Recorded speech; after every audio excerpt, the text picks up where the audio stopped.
შორდება თუ არა საქართველოს ევროინტეგრაციის გზას. ევროკავშირში ამბობენ, რომ ქართული ოცნება ქვეყანას ევროპას აშორებს და ის არასწორი მიმართულებით მიჰყავს. დღეს ბრიუსელში ევროკავშირის სამიტი იმართება, სადაც განხილვის ერთ-ერთი მთავარი თემა უკრაინის დასახმარებლად რუსეთის გაყინული აქტივების გამოყენება. საქართველოს შესახებ კომენტარების შეხვედრის დაწყებამდე გაკეთდა. ევროკავშირის უმაღლესმა წარმომადგენელმა საგარეო საქმეთა და უსაფრთხოების პოლიტიკის საკითხებში კაია კალასმა კაფეოდ თქვა, რომ არაპირებენ საქართველოს ევროკავშირის წევრობის კანდიდატობის საკითხთან დაკავშირებით წინსვლას, სანამ მთავრობა არასწორ ნაბიჯებს დგამს.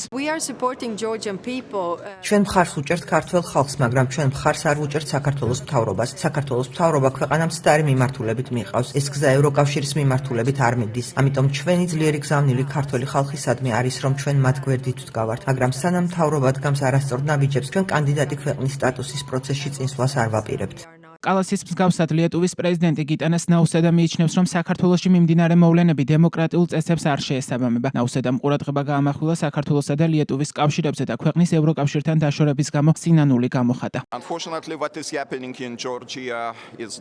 სამწუხაროდ, რაც საქართველოში ხდება, არ შეესაბამება ევროპულ გაგებას დემოკრატიასთან და დემოკრატიულ წესებთან დაკავშირებით. მე ცოტათი დამწუხრებული ვარ საქართველოში განვითარებული მოვლენების გამო, რადგან ჩემს ქვეყანაში არის დიდი ემპათია. მიუხედავად იმისა, რომ ლიეტუვას შორს არის საქართველოდან ჩვენ ძალიან მჭიდრო კავშირები. ემოციური, ისტორიული, ტრადიციული და სამწუხაროა იმის ნახვა, რომ საქართველო კი არ უახლოვდება, არამედ ჩორდება ევროკავშირს. ვიდრე ისინი არ გააცნობიერებენ, რომ დემოკრატიის წესები, ადამიანის უფლებები, კანონის უზენაესობა უნდა იყოს დაცული. ფიქრობ, სიტუაცია იქნება ძალიან რთული. ეს იქნება იმედგაცრუების გამომწვევი ქართველი ხალხისთვის, რომელიც ელოდება, რომ ქვეყანა მიაღწევს პროგრესს ევროკავშირისკენ გზაზე.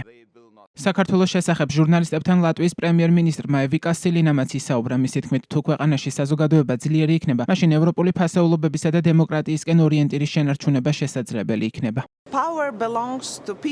ნებისმიერ ქვეყანაში ძალაუფლება ხალხს ეკუთვნის. სულ მცირე ევროპაში და საქართველო ევროპაა. ფიქრობ, ქართველმა ხალხმა იმედი არ უნდა დაკარგოს. ჩვენ ყველამ გავიარეთ საბჭოთა დრო და მოვიპოვეთ თავისუფლება, რადგან ხალხმა გადაწყვიტა. ამიტომ ვერც ერთი პოლიტიკოსი ვერ გადაწყვეტს ხალხისა და საზოგადოების ნაცვლად. საზოგადოება თუ იქნება ძლიერი, შეინარჩუნებს ევროპული ფასეულობებისა და დემოკრატიისკენ ორიენტირს. თქვენ გაიმარჯვებთ ამის მჯერა. 4 ნოემბერს ევროკომისიამ ევროკავშირის 2025 წლის გაფართოების ანგარიში გამოაქვეყნა, სადაც წერია, რომ საქართველოს ევროკავშირის კანდიდატის მხოლოდ სახელი დარჩა. დოკუმენტის თანახმად საქართველოს მთავრობის ქმედებების კურსმა ძირი გამოუთხარა ევროკავშირის საქართველოს ურთიერთობებს და საქართველოს ევროკავშირის გაფართოების პროცესს დააშორა. ანგარიში ხაზგასმული იყო, რომ ქართული ოცნების ქმედებები ევროკავშირის კანდიდატი ქვეყნისგან მოლოდინებს არ შეესაბამება. დოკუმენტში ასევე წერია, რომ მნიშვნელოვანი უკუსვლა საბაზისო საკითხებში, რაც გამოწვეულია რეპრესიული კანონმდებლობის მიღებით, სასამართლო სისტემის პოლიტიკურად გამოყენებით, ოპოზიციონერი ლიდერების დევნით, დემონსტრანტების უკანონო დაკავებებითა და საჯარო სივრცის შეზღუდვით. ანგარიშის შესავლის ნაწილში ნათქვამია, რომ 2024 წლის ნოემბერს საქართველოს ხელისუფლების გადაწყვეტილებამ არ დაეწყოთ ევროკავშირში გაწევრიანების შესახებ მოლაპარაკებები, ცალსახად დაადასტურა წინა მთავრობების პოლიტიკისგან, ქართველი ხალხის დიდი უმრავლესობის ევროპული მისწრაფებებისგან და საქართველოს კონსტიტუციით გათვალისწინებული ვალდებულებებისგან მათი გადახვევა.